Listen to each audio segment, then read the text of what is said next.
Assalamualaikum warahmatullahi wabarakatuh. Rekan-rekan guru yang saya hormati, pada kesempatan kali ini kita akan bahas berkaitan dengan kaidah penulisan soal ya. Saya akan menyampaikan kaidah penulisan soal pilihan ganda. Hal ini saya sampaikan itu dikarenakan pada saat ini untuk penyusunan soal ujian ya, itu diserahkan kepada satuan pendidikan, sehingga rekan-rekan guru mau tidak mau, suka tidak suka itu harus mampu untuk membuat dan menyusun soal-soal ujian sekolah. Baik rekan-rekan, sebelum berlanjut silakan rekan-rekan untuk mensupport channel saya ini ya, agar channel saya ini bisa berkembang.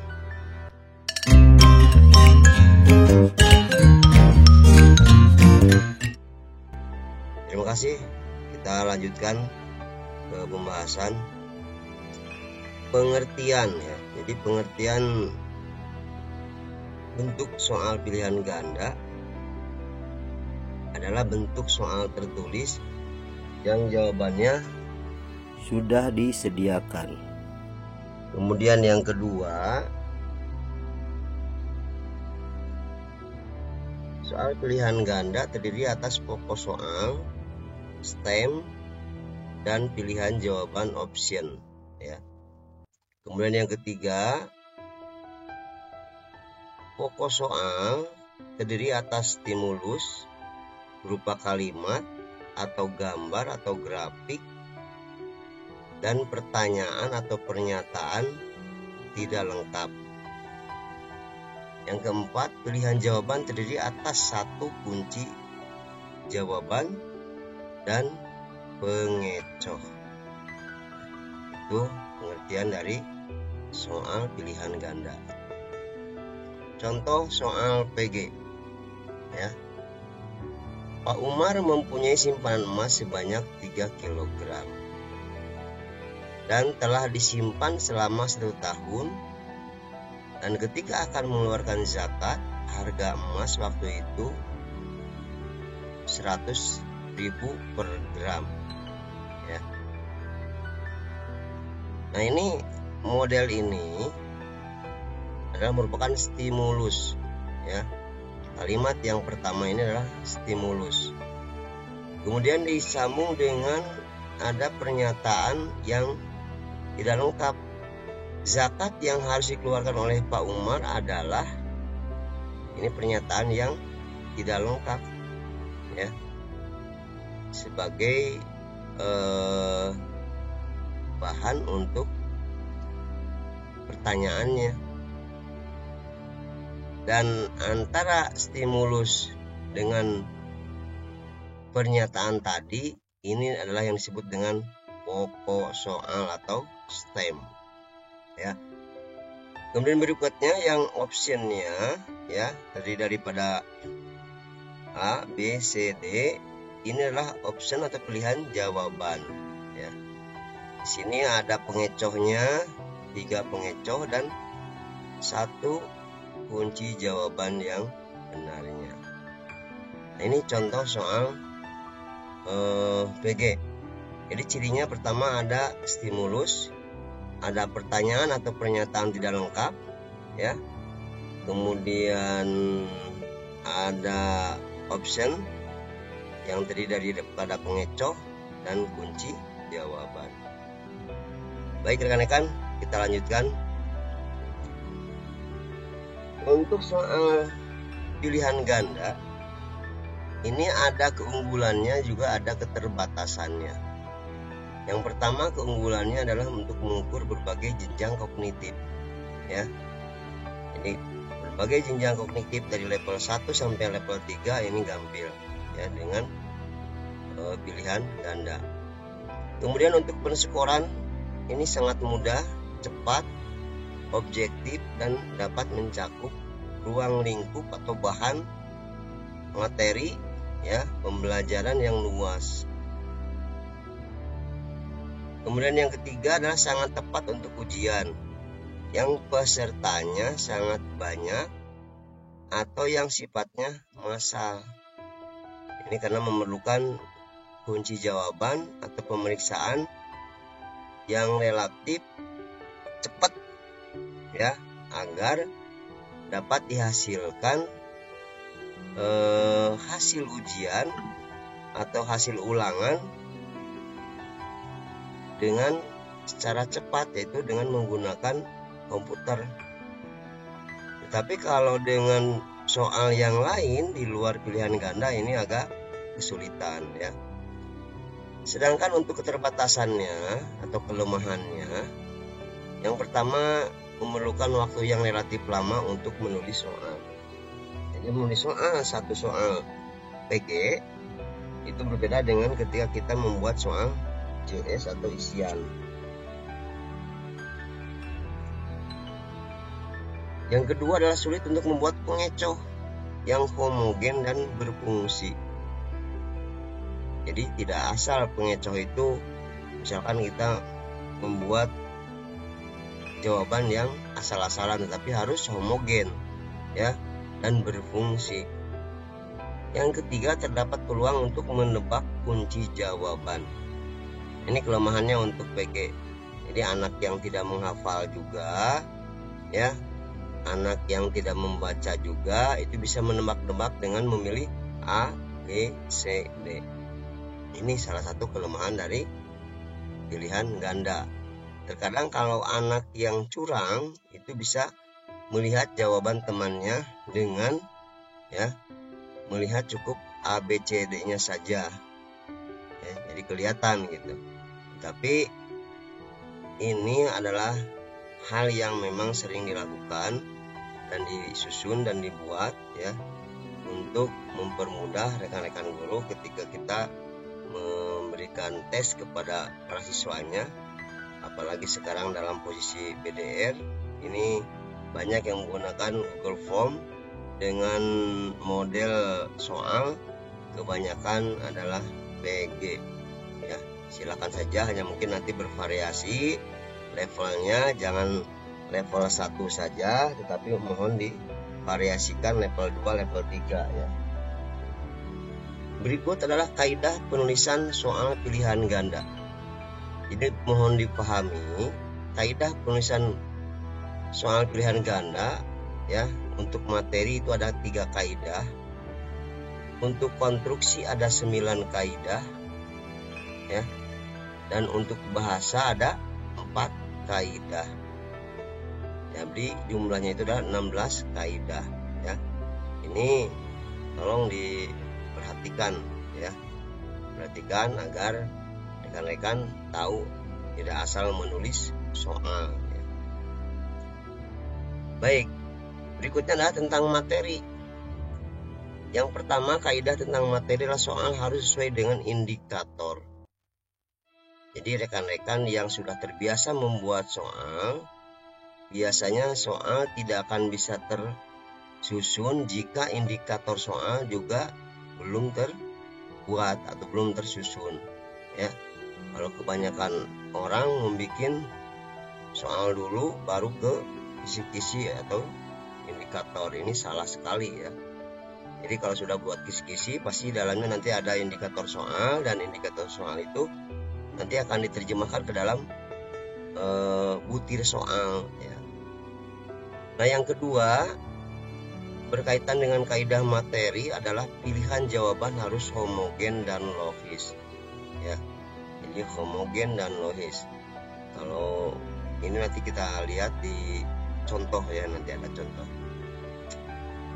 Kaidah yang ketiga adalah setiap soal harus mempunyai satu jawaban yang benar ya.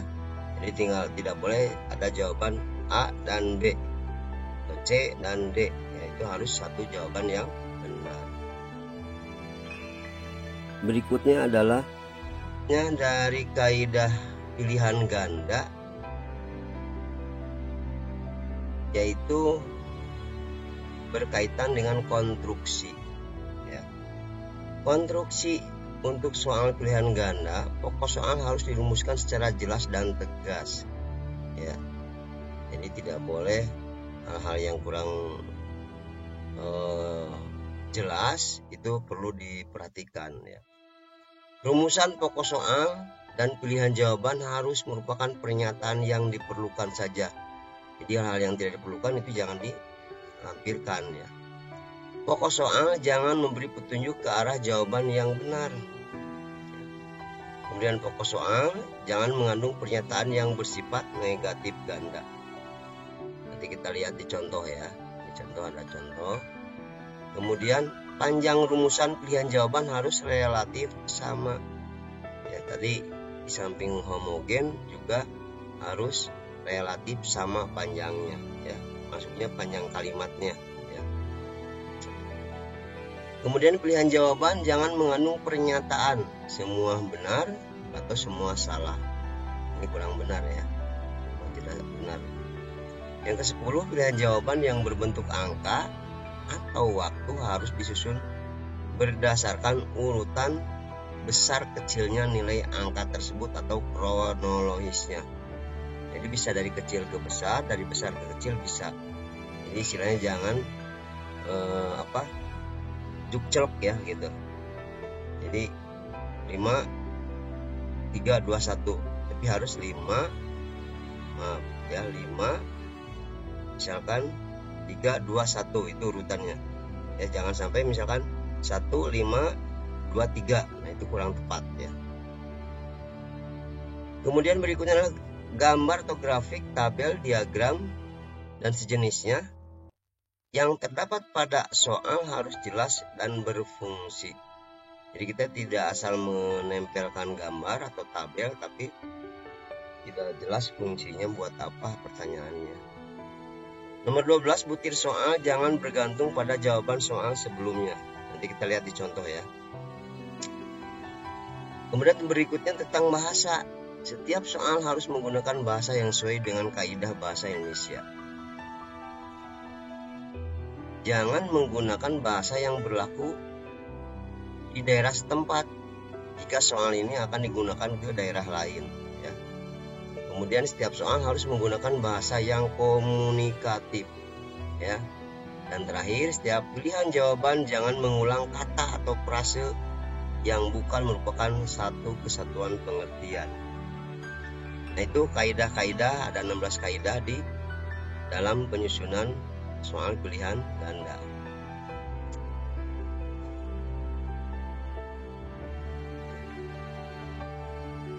Berikutnya rekan-rekan, hal yang penting yang perlu diperhatikan.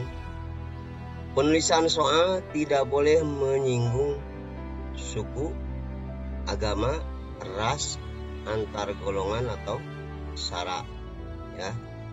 Kemudian soal tidak boleh bermuatan politik, pornografi, promosi produk komersial atau iklan, atau instansi, nama sekolah, nama wilayah, kekerasan, dan bentuk lainnya yang dapat menimbulkan efek negatif atau hal-hal yang dapat menguntungkan atau merugikan kelompok tertentu. Nah, ini perlu diperhatikan nih dalam penyusunan soal pilihan ganda ya.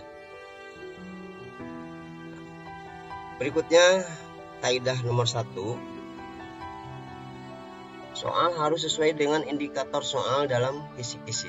Nah, di sini indikator soalnya misalkan disajikan gambar potongan ayat Quran surat Al-Maidah ayat 2. Peserta didik dapat mengurutkan potongan ayat tersebut menjadi ayat yang sempurna ya.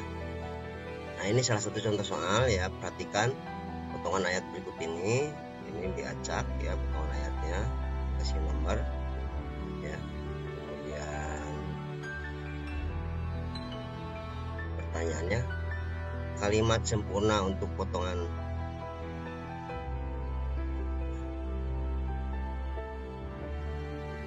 ya.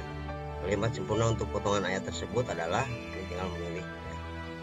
Ini salah satu contoh soal yang modelnya kalimatnya sesuai dengan indikator ya, indikator. Nah, ada model soal PG yang strukturnya lebih baik dibandingkan soal yang ini ya, yaitu seperti ini. Nah, ini soal yang lebih baik dari soal yang tadi, bukan berarti salah yang tadi itu ya. Perhatikan potongan ayat berikut ini. Nah, sama kan? Ingat, urutan yang tepat agar menjadi ayat yang sempurna terdapat pada huruf ya. Jadi tinggal disebutkan hurufnya ya.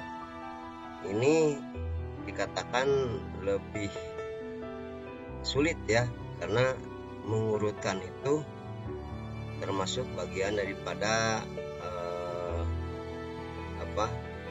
praktek ya, masuknya ke penalaran level 3 ya.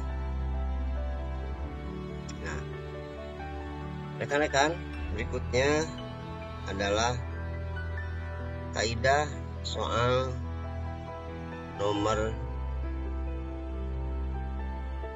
2. Pilihan jawaban harus homogen dan logis ditinjau dari segi materi ya. Ini contoh, perhatikan gambar berikut. Ilustrasi pada gambar tersebut, manusia akan dibangkitkan dari alam kubur. Hari dibangkitkannya manusia di alam kubur dinamakan, nah ini harus homogen ya. Contoh di sini jawabannya ada Yaumul Ba'ats, Yaumul Hisab, Yaumul Mizan, dan satu lagi reinkarnasi. Nah, yang ini tidak termasuk homogen ya, sehingga usahakan jawabannya harus homogen ya. Ini coba lihat di kaidah soal yang lebih baik ya, atau model soal yang lebih baik di kaidah yang kedua ini. Nah, seperti ini. Perhatikan gambar berikut ini. Ilustrasi pada gambar tersebut, manusia akan dibangkitkan dari alam kubur. Hari dibangkitkannya manusia dari alam kubur dinamakan, nah ini homogen ya, homogen. Ini tinggal memilih ya. Yang lebih bagusnya ini berurut nanti sesuai dengan kronologisnya ya, mana dulu yang terjadi ya. Jadi itu alangkah baiknya diurutkan kronologisnya ya, dari belakang bisa ya ke awal, atau dari awal ke akhir. Nah, rekan-rekan, berikutnya adalah kaidah yang ketiga. Setiap soal harus mempunyai satu jawaban benar. Di sini contoh peristiwa terjadinya kiamat sugro adalah, nah ini ada 2 kunci jawaban B dan C ya. Ini diharapkan rekan-rekan seperti ini nih kaidah soal yang benar. Nah, ini kunci jawabannya hanya 1 ya. Berikutnya adalah kaidah yang keempat. Pokok soal harus dirumuskan secara jelas dan tegas ya. Ini contoh soal nih ya, seperti ini. Ada yang lebih baik dari contoh soal ini seperti ini. Jadi jelas jumlah keluarga Pak Ali ada 6 orang, terdiri dari istri, 4 orang anak, dan 1 pembantu ya. Pada akhir Ramadan beliau akan mengeluarkan zakat fitrah dan dititipkan kepada amil zakat. Jika Pak Ali akan membayar zakat dengan beras, maka zakat yang harus dikeluarkannya sebanyak. Di sini ini lebih jelas ya dan tegas di keluarga Pak Ali jumlah orangnya ya. Kemudian kaidah berikutnya adalah kaidah yang kelima. Rumusan pokok soal dan pilihan jawaban harus merupakan pernyataan yang diperlukan saja. Nah, di sini contoh seperti ini ya. Ada hal yang tidak diperlukan seperti ini nih. Banyak orang yang tidak mampu akibat terdampak kasus pandemi virus corona yang perlu dibantu. Di bawah ini ada 8 asnaf penerima zakat kecuali. Nah, ya. Di dalam kalimat ini yang atas ini adalah hal yang tidak perlu dicantumkan. Ya. Jadi contoh tulisan yang lebih baik seperti ini. Nah, ya. Jadi ini maksud dari pokok soal dan pilihan jawaban harus merupakan jawaban yang diperlukan saja. Ya, yang dikasih tanda merah inilah hal yang tidak perlu dicantumkan. Baik rekan-rekan, berikutnya adalah pokok soal jangan memberi petunjuk ke arah jawaban yang benar. Ya, contoh di sini ya tentang kisah Nabi ya, bahwa seorang nabi yang diutus oleh Allah kepada kaum Ninawa di wilayah Mosul, Irak, diutus kepada penduduk kampung Ninawa yang berpaling dari jalan Allah dan menyembah berhala. Oleh karena itu Allah ingin memberi petunjuk kepada mereka dan mengembalikan mereka ke jalan yang lurus. Nabi tersebut adalah salah satu nabi yang mengalami kehidupan dalam 3 kegelapan. Nah, sebetulnya kalimat ini cukup sampai di sini, tapi di sini ada lagi, yaitu kegelapan dalam perut ikan, kegelapan di lautan, kegelapan malam hari. Nabi tersebut adalah, inilah hal yang mengarahkan ke jawaban. Sudah jelas bahwa salah satu nabi itu hanya Nabi Yunus yang masuk ke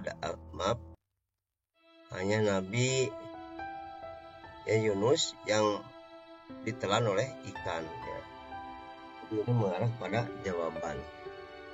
Perhatikan kaidah nomor 6 ini.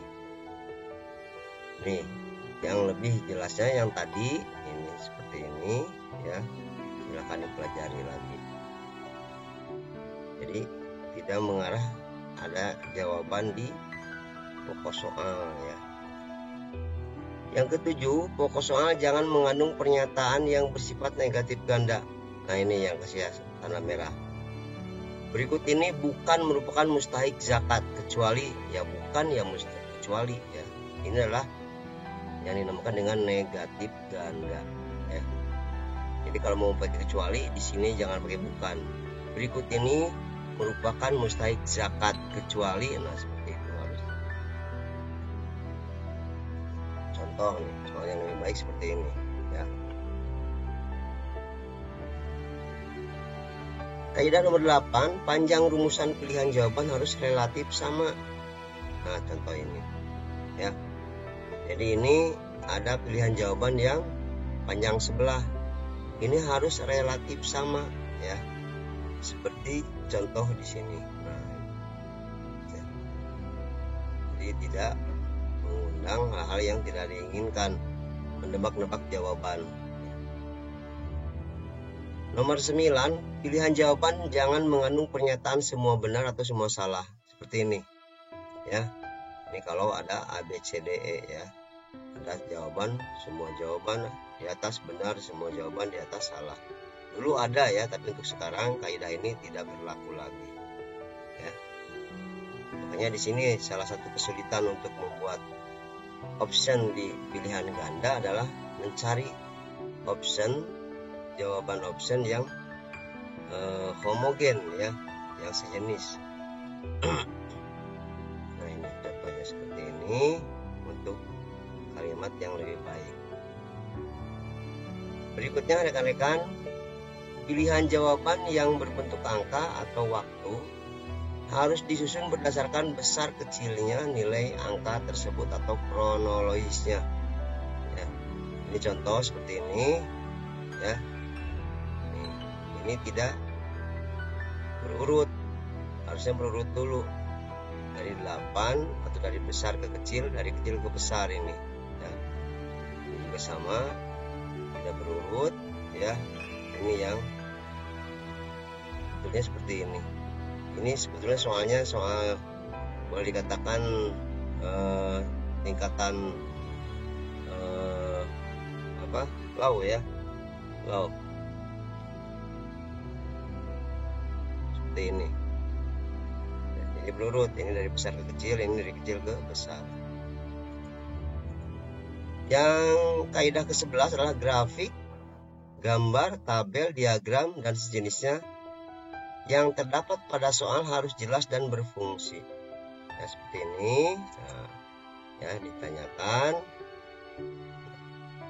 Tapi ini tabelnya jelas, tapi di pernyataannya kurang jelas. Isian yang benar untuk melengkapi tabel di atas adalah sepertinya benar, tapi ini kurang pas ya.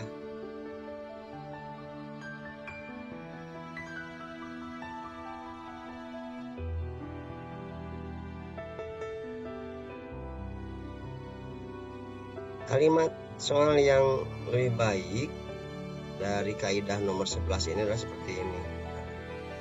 Ya. Perhatikan tabel di bawah ini tabel, ada nama malaikat, ini adalah tugas malaikat. Tugas malaikat yang benar untuk melengkapi tabel di atas, nah, jelas kan? Adalah, nah, jelas ada penjelasannya. Ya.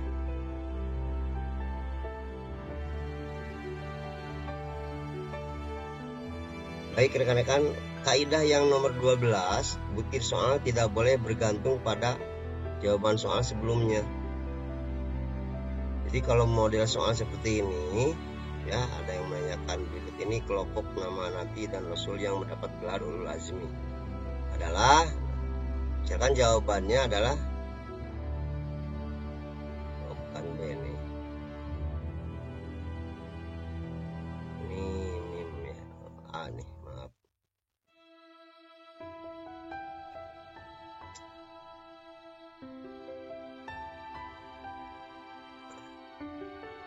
Seperti ini ya.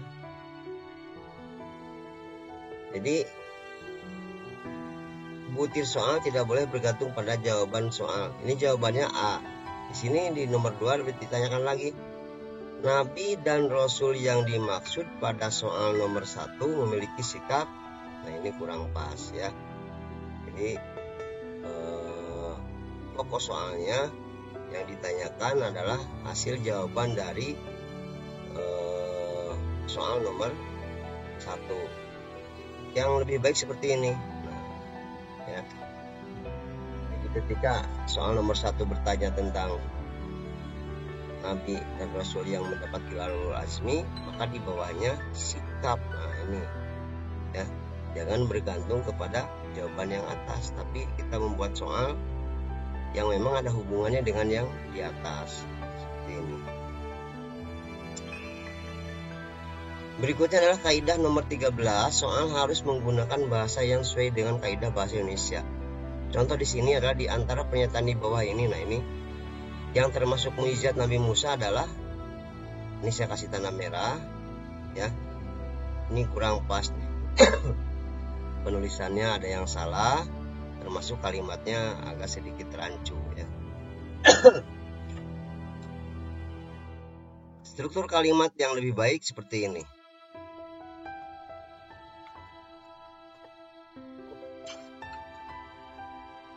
Nah, ini ya. Pernyataan di bawah ini yang termasuk mukjizat Nabi Musa adalah, jadi tadi tidak terlalu ribet ya. Kemudian penulisan di bawah juga, karena ini menunjukkan tempat, ini harus dipisah awalannya ya. Seperti ini. Berikutnya adalah kaidah nomor 14. Jangan mengangkat soal yang bersifat furu'iyah. Jadi kalau dalam soal APAI ini jangan diangkat karena akan mengandung dan menimbulkan sesuatu yang kurang pas ya. Yang furu'iyah sifatnya nanti intern di kelompok tertentu ya. Nah, berikutnya nomor 15, soal harus menggunakan bahasa yang komunikatif ya. Ini silakan rekan-rekan membuat soal yang harus lebih jelas dan komunikatif agar bisa dicerna dan dijawab oleh peserta didik dengan baik ya. Jadi tidak muter-muter asal bikin kalimat tapi tidak nyambung ya. Yang terakhir, kaidah penulisan nomor 16. Setiap pilihan jawaban jangan mengulang kata atau frase yang bukan merupakan satu kesatuan pengertian. Contoh di sini, perhatikan gambar berikut ini.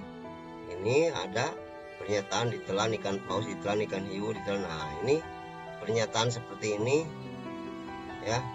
Option ini kurang pas penulisannya ya.